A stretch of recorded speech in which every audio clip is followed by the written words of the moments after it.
अति मान्यवर बिशप स्वामी सेल्वाराज, उपस्थित सभी मेरे फादर भाईगण, श्रद्धाया सिस्टरगण और आप सभी छोटे बड़े लोक धर्मियों, आज का जो सुसमाचार हमने सुना संत जोहन के अनुसार अध्याय 2 वाक्य 1 से 11 तक, इसमें यीशु ख्रिस्त के द्वारा विवाह भोज में, इससे पहले कि विवाह में निमंत्रित सभी लोगों को पहला राउंड दाखरस मिले, दाखरस घट जाने लगा। तब माँ मरियम की बिचवाई द्वारा, एक तरह से कहें उसकी हठ धर्मी से, यीशु ने उस परिवार की इज्जत बचा दी। मेहमान लोगों को पता नहीं चला कि वहाँ दाखरस पहले राउंड में ही कम हो गया था, सबके लिए नहीं होने वाला था, मेहमानों को पता नहीं चला। कितनी सुंदर बात कि दाखरस जैसी चीज को माँ मरियम की मध्यस्थता से यीशु ने पूरा कर दिया और चमत्कार भाव से जो पांव धोने के लिए बड़े बड़े मटकों में पानी रखे गए थे, उसी पानी को उसने तादाद मात्रा में दाखरस में बदल दिया। अभी हम लोग मोबाइल के ज़माने में हैं, स्मार्टफोन के ज़माने में हैं, और कुछ कुछ ऐसे ऐसे चित्र हमारे बीच में आ जाते हैं मोबाइल पर। ऐसा ही एक कार्टून आया था, काना नगर के विवाह भोज से यीशु विदा ले रहे थे और उनके पीछे पीछे उनके चेले काफ़ी खुशी से झूमते हुए आ रहे थे, और नीचे लिखा हुआ था मोबाइल में कि इन चेलों ने मेरा पीछा इसलिए किया क्योंकि मैं दाखरस बना देता हूँ, पानी को दाखरस में बदल देता हूँ। ऐसी बात नहीं थी। आज हम लोग माँ मरियम के द्वारा 1858 में लूर्द में जो दर्शन उसने दिए थे, उस घटना को याद कर रहे हैं, और उस घटना को याद करते हुए आज लूर्द की माता का पर्व मनाते हुए सुसमाचार में माँ मरियम का जो रोल होता है, माँ मरियम की जो भूमिका होती है, उसके बारे में हम लोगों को एक तरह से गौर करने का मौका लगा है। माँ मरियम ने अपना साधारण स्वभाव को दर्शाया उस विवाह भोज में। वह उस परिवार की सदस्य नहीं थी, वह भी और निमंत्रित लोगों की तरह वहाँ उपस्थित थी, मेहमान मात्र थी। लेकिन मेहमान होते हुए भी उसमें जो स्वभाव था, संवेदनशीलता थी, दूसरों की ज़रूरतों को समझने की विशेष क्षमता जो थी, उसको दिखाया, और दूसरों की ज़रूरत को, दूसरों की आवश्यकता को यूँ ही भांप लेने की जो क्षमता है, उसके कारण उसने अपने बेटे यीशु से एक तरह से दबाव डाला, जोर दिया कि यीशु उसकी बात सुने, उसकी बात को पूरी करे। और इसीलिए यीशु के आनाकानी करने पर भी वहाँ उपस्थित नौकरों को, उस परिवार के जो नौकर थे, शायद उनकी जिम्मेदारी थी उन बड़े बड़े मटकों में जहाँ 2-2, 3-3 मन पानी समाता था, पानी भरने का काम उनका था। और इसलिए वे इर्द गिर्द थे और माँ मरियम ने उनसे कहा कि वे जो भी करने को कहें पूरा कर देना। यानी यीशु जो भी करने के लिए तुमसे कहे तुम उसे पूरा कर देना। यीशु ने आनाकानी की थी, लेकिन माँ ने एक तरह से उस पर दबाव डाल दिया। अब तो यीशु को करना ही होगा जो उसकी माँ चाहती थी। उसकी माँ चाहती थी कि उस परिवार की इज्जत बचे, उस परिवार में जिसकी शादी हो रही है, जो दुल्हा है, उसकी बेइज्जती ना हो, उसका अपमान ना हो, उस परिवार का अपमान ना हो। और इसीलिए यीशु ने अपनी माँ की इच्छा पूरी कर दी। नौकरों को कहा कि इन मटकों को पानी से भर दो, और भर जाने पर उसने कहा इसे अब ले जाकर के प्रबंधक को दे दो। और उन्होंने वैसा ही किया। केवल नौकर जानते थे कि ये कुछ क्षण पहले पानी था, अब अव्वल दर्जे का, बेस्ट क्वालिटी का दाखरस बन गया है। प्रबंधक को भी मालूम नहीं था, घर के मालिक को भी मालूम नहीं था। असल बात है कि मरियम अपनी संवेदनशीलता को दर्शाती है।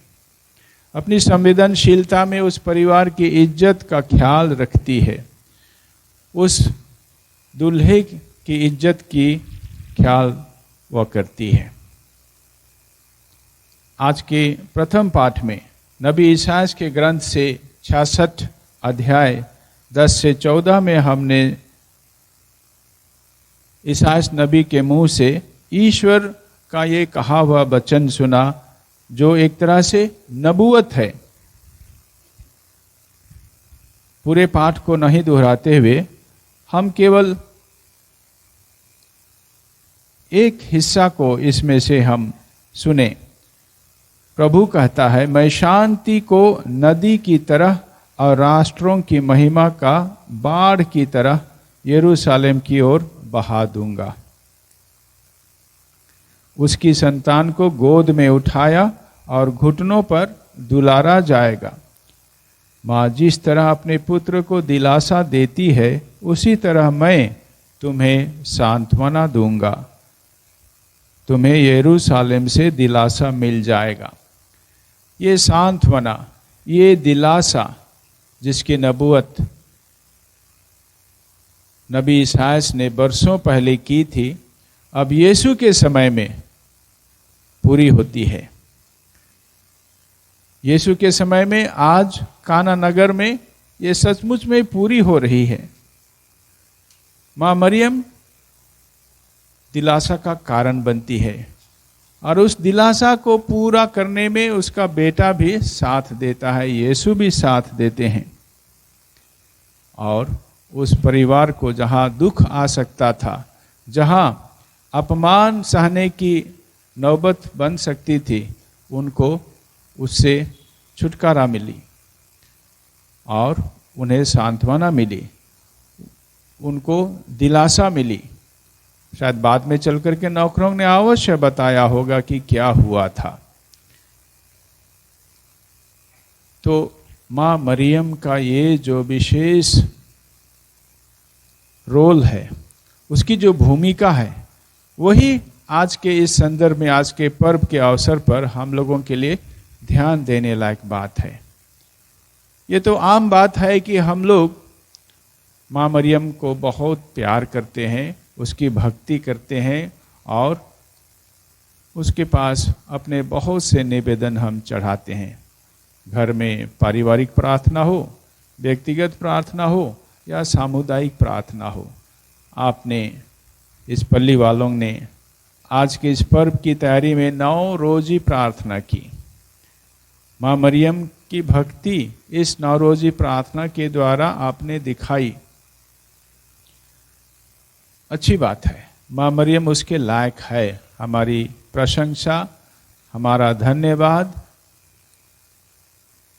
उसे जरूर मिलना चाहिए। लेकिन इतना ही काफ़ी नहीं है। आज का पर्व केवल उसे धन्यवाद देने के लिए नहीं है, लेकिन आज का पर्व माँ मरियम के गुणों से अपने लिए भी कुछ सीखने का अवसर है। माँ मरियम में ये जो सहानुभूति है, संवेदनशीलता है, दूसरे की ज़रूरत को बिना बताए भी समझने की एक विशेष क्षमता है, उसे भी हम लोगों को रख पाना चाहिए। और आज का पर्व मूलतः 3 बातों पर जोर देती है: प्रार्थना, नम्रता और दया। लूर्द में दर्शन दे करके संत बरनादेत और अन्य 2 बच्चों को उसने प्रार्थना करने पर ही जोर दिया था और रोजरी दिखाया था। अपने हाथ में रोजरी थी जब इन बच्चों को उसने दर्शन दिया था, और रोजरी के माध्यम से यीशु के जीवन से जुड़े रहस्यों पर मनन चिंतन करने वाली प्रार्थना पर उसने जोर दिया था। और इसीलिए हम लोग रोजरी के माध्यम से यीशु से संबंधित घटनाओं पर ही चिंतन करते हैं, उन रहस्यों पर ही हम लोग मनन चिंतन करते हैं, और उसे हम भेद माने रहस्य कहते हैं। पहला भेद, दूसरा भेद, तीसरा भेद।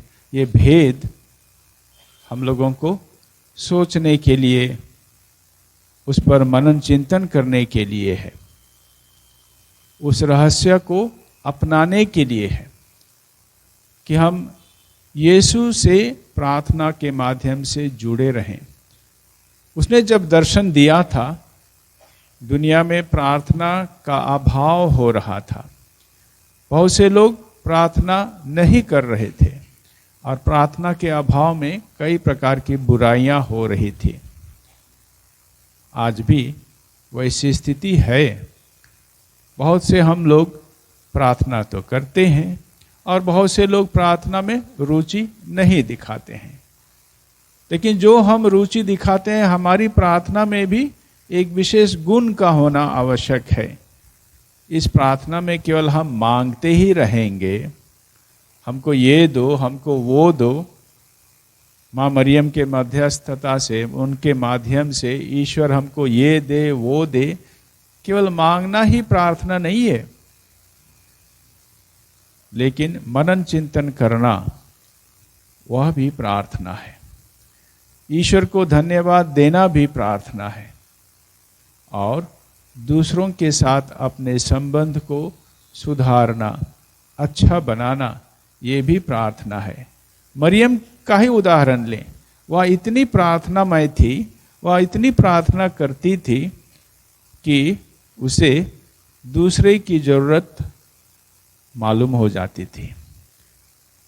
जब गब्रियल दूत ने उसको दर्शन दिया था और ईश्वर का संदेश मरियम तक पहुंचाया था, तब मरियम को पता चला कि उसकी कुटुंबिनी एलिजाबेथ बुढ़ापे में 6 महीने से गर्भवती है। उतना ही बताया गया, लेकिन वह अपनी संवेदनशीलता में समझ गई कि इस बुढ़ापे में गर्भवती होना मतलब कितनी तकलीफ देह हो सकती है। और इसीलिए संत लूकास हम लोगों को बताता है कि ईश्वर का दूत उसके यहाँ से विदा ले लेता है, तो मरियम शीघ्रता से बिना समय गंवाए अपनी कुटुंबिनी एलिजाबेथ के पास चली जाती है। लंबा रास्ता तय करती है, लंबी यात्रा करती है। उसकी संवेदनशीलता कार्य रूप होती है। वह अपनी कुटुंबिनी की कठिनाई को भांप जाती है, अनुमान लगा लेती है और उसकी सहायता के लिए 3 महीने उसके साथ रह जाती है। तो हम लोगों को केवल मांगना ही प्रार्थना नहीं समझना चाहिए, लेकिन अपने व्यवहार में, अपने स्वभाव में, अपनी चेतना में दूसरों के प्रति जागरूक होना, ये भी हमारी प्रार्थना का हिस्सा होना चाहिए। अपने परिवार में हो, अपने इर्द गिर्द के परिवार में हो, किसी भी पड़ोसी के साथ हो, हमारा संवेदनशील होना हमारी प्रार्थना का एक फल भी हो सकता है, हमारी प्रार्थना करने का चिन्ह भी हो सकता है कि हम प्रार्थनामय हैं, हम प्रार्थना करने वाले व्यक्ति हैं। हमारी संवेदनशीलता में प्रकट होगी। दूसरा है आज के पर्व का विषय, नम्रता। मरियम नम्रता में भी अव्वल दर्जे की थी, वह बहुत नम्र थी। स्वर्गदूत के पास ही उसने कहा, देख मैं प्रभु की दासी हूं।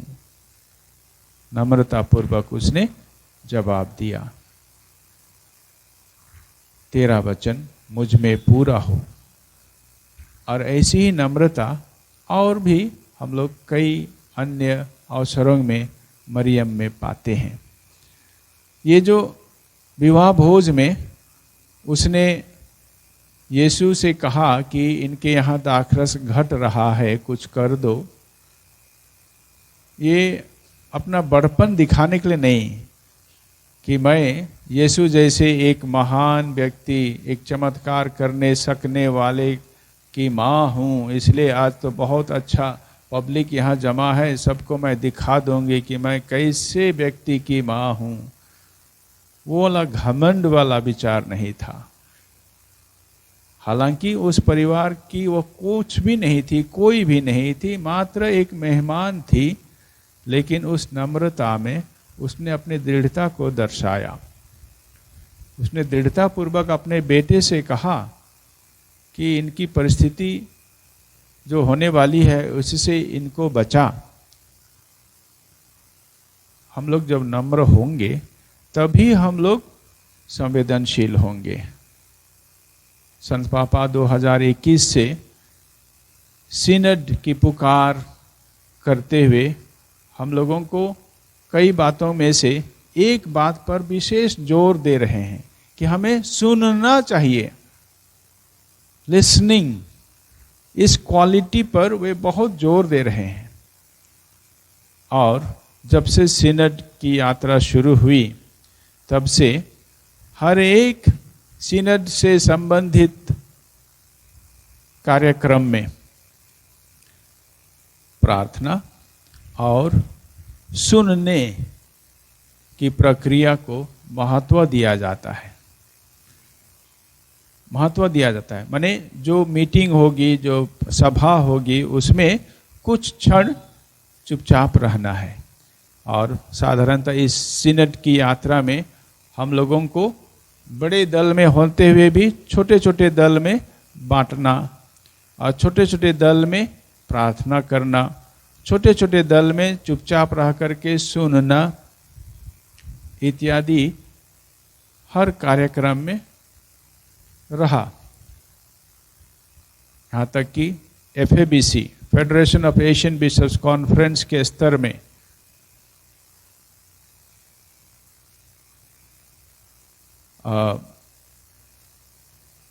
ये प्रणाली अपनाई गई थी। और अंत में रोम में भी, जब फिर से रोम में हर दुनिया के अलग अलग कोने से लोग सिनड को लेकर के अंतिम बार बैठकी करने के लिए गए थे, महीने रहे, 1 महीने तक, वहाँ की रोज की प्रणाली भी वही थी, प्रार्थना करना और चुपचाप थोड़ा सुनना। किसको किसको सुनना? एक तो एक दूसरे को सुनना जो वहाँ गोलाकार बैठे रहते हैं, और दूसरा उनके माध्यम से भी अथवा ईश्वर के वचन के माध्यम से भी पवित्र आत्मा को सुनना। ये सुनना केवल कानों का सुनना नहीं, कानों में तो सुनाई देता है, एक कान से सुनते हैं दूसरे कान से पार हो जाता है, लेकिन ये दिल से सुनना, दिल लगा करके, मन लगा करके, पूरे आत्मा के साथ सुनना, वो अंतरात्मा की आवाज को सुनना। और इस सुनने में हम अवश्य नम्र होते हैं, अपने को छोटा बनाते हैं, दूसरे को सुनने के लिए पूरी तरह से तैयार होते हैं। हम अपना घमंड नहीं दिखाते हैं, अपनी बुद्धि नहीं दर्शाते हैं, अपना ज्ञान को नहीं वहाँ दिखाते हैं कि मैं ज़्यादा जानता हूँ यहाँ बैठे लोगों से। ऐसे ही भावना से हम वहाँ नहीं रहते हैं, लेकिन हम नम्रतापूर्वक हर एक को बहुत आदर के साथ सुनते हैं। जो कोई कुछ कहता है उसमें मुझे पवित्र आत्मा उनके माध्यम से क्या कह रहा है, इसे हम सुनते हैं। मरियम से हम इस नम्रता का गुण को भी सीखते हैं। तो प्रार्थना और नम्रता। और तीसरा बिंदु है जिस पर आज का पर्व जोर दे रहा है, वह है दया। मरियम ने काना नगर के इस परिवार में, विवाह भोज वाले परिवार में दया दिखाई। अपना बड़पन नहीं दिखाया कि मेरा बेटा ऐसा कर सकता है, वैसा कर सकता है, लोग अब इसके बाद वाह वाही करेंगे, मेरा भी नाम होगा कि फलानी का बेटा ऐसा है वैसा है। नहीं, उसने उन पर दया की कि उन पर इस प्रकार की बदनामी ना हो। ये दया का एक रूप था, और उसी दया को अपने बेटे के माध्यम से पूरा करवाने के लिए उसने अपने बेटे पर विश्वास किया कि उसमें क्षमता है, वह कर सकता है। और उसके बेटे ने किया। साधारण पानी को दाखरस में बदल करके उस घर की, उस परिवार की इज्जत बचा दी। माँ मरियम ने उस परिवार में दया दिखाई। तो प्यारे भाई और बहनों, माँ मरियम से हम लोगों को बहुत कुछ सीखना है। माँ मरियम ईश्वर नहीं है, वह ईश्वर की माँ है। और जैसे मैं यहाँ वहाँ कहा करता हूँ, आप लोग मेरा बहुत आदर सत्कार कर रहे हैं क्योंकि मैं आर्च बिशप के तौर पर आया हूँ। अपने बिशप को जहाँ कहीं भी आप स्वागत करते हैं बहुत आदर करते हैं, उचित है, क्योंकि वह बिशप हैं आपके। लेकिन अगर हम दोनों में से किसी की माँ अगर यहाँ उपस्थित होती तो क्या आप हमारी माँ को आप कहीं भीड़ में छोड़ देते? आप नहीं छोड़ते। ये बिशप की माँ बोल करके बगल में बैठाते। इसलिए नहीं कि वो बहुत महान है, लेकिन इसलिए कि वो बिशप की माँ है। उसी प्रकार जब हम यीशु की प्रशंसा करते हैं, उसे अपना प्रभु, अपना मुक्तिदाता, ईश्वर मानते हैं, तो उसे मनुष्य रूप में जन्म देने वाली माँ, उसका आदर करना स्वाभाविक है। और वही हम करते हैं, और उस लायक ही माँ मरियम है। लेकिन उससे हम लोग को बहुत कुछ सीखना है। वह भी यीशु की माँ केवल नहीं, शिष्या भी थी। वह भी प्रभु की दासी थी, एक साधारण महिला थी, साधारण इंसान थी। उसके साधारण स्थिति में ही ईश्वर ने उसे चुन लिया था एक माध्यम के तौर पर। उसके माध्यम से अपने बेटे को मनुष्य के रूप में यहाँ उसने भेजा, और वह रोल, वह भूमिका माँ मरियम ने निभाई। साधारण महिला कहने का मतलब हम लोग जो साधारण हैं, माँ मरियम से भक्ति किस प्रकार होनी चाहिए, प्रार्थना कैसी करनी चाहिए, ईश्वर के प्रति कैसे खुला रहना चाहिए, कैसे समर्पित होना चाहिए, कैसे संवेदनशील होना चाहिए, कैसे ईश्वर के बताए हुए अच्छे गुणों को अपनाना चाहिए, उन गुणों को अपने कार्य में बदलना चाहिए, ये सब हम मरियम से सीख सकते हैं। मरियम को हम लोग एक आदर्श माने, उसको केवल हमारी ज़रूरत पूरी करने वाली नहीं, लेकिन हमारा नमूना, हमारा आदर्श, हमारे लिए बहुत अच्छा सीखने लायक उदाहरण, कॉपी करने लायक, इमिटेट करने लायक उदाहरण वह है। उस रूप में हम अपने ख्रिस्तीयता को बनाएं। अपने विश्वास के जीवन में मरियम को हम आदर्श के तौर पर, नमूना के तौर पर, एक बहुत सुंदर उदाहरण के तौर पर लें, और तब हम मरियम के अच्छे भक्त और भक्तिन होते हैं। उनके माध्यम से हम यीशु के और प्यारे होते हैं, यीशु के निकट होते हैं। तो आइए आज उनके इस पर्व दिवस पर हम लोग माँ मरियम की बिचवाई के लिए, उनकी मध्यस्थता के लिए प्रार्थना करें। जैसे काना नगर में उसकी बिचवाई से, उसकी मध्यस्थता से, उसके माध्यम से यीशु ने उस परिवार की ज़रूरत पूरी कर दी, और मरियम ने अपनी संवेदनशीलता का, अपनी नम्रता का, अपनी दया का उज्जवल उदाहरण दिया। हम लोग भी वैसा ख्रिस्तीय व्यक्ति बनने की कोशिश करें। माँ मरियम हमारी मदद करे, हम यीशु को और थोड़ा पहचानें, यीशु के और निकट हो सकें, और यीशु से कृपा पा करके आपस में एक दूसरे के प्रति हम लोग सहायक वाला दिल से हम लोग पेश आ सकें, एक दूसरे की ज़रूरत को समझ सकें। इस तरह से हम लोग अपने छोटे परिवार से, अपने पल्ली रूपी परिवार से, अपने पूरे धर्म प्रदेश रूपी परिवार से करते करते पूरे मानव समाज के लिए भी हम लोग अपनी संवेदनशीलता के कारण, अपनी नम्रता के कारण, अपनी दया के कारण हम लोग अच्छा परिवर्तन ला सकेंगे, अच्छा वातावरण बनाने में हम सहायक सिद्ध हो सकेंगे। माँ मरियम हमारे लिए विनती करती है, हमारी अवश्य इस कोशिश में सहायक बनेगी।